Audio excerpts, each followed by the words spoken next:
In today's video, I'm going to teach you how to make customers inactive in QuickBooks Online. This is a really useful skill when you want to clean up your customer list without permanently deleting anything.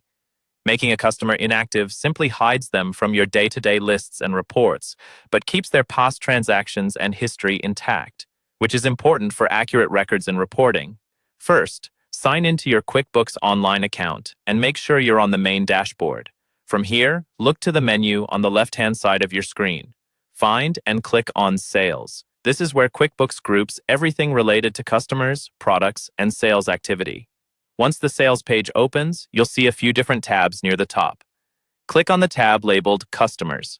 This brings you to your full customer list.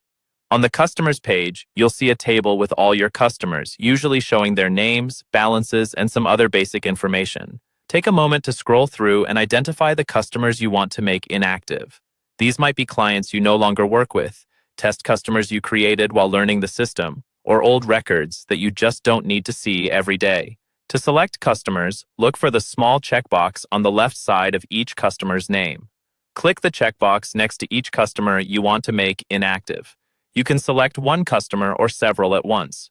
If you have a long list, you might find it helpful to use the search bar at the top to quickly find a specific customer before checking the box. Once you've selected the customers, look for the Batch Actions drop-down menu, usually located above the list. Click on Batch Actions to open the menu. From the options that appear, choose Make Inactive. This tells QuickBooks that you want to change the status of all the customers you've selected. QuickBooks will now ask you to confirm this change. A message will pop up asking if you're sure you want to make these customers inactive. This is just a safeguard so you don't accidentally hide the wrong customer. Review your choices, and when you're confident they're correct, click Yes, Make Inactive. After you confirm, QuickBooks will update the status of those customers to inactive.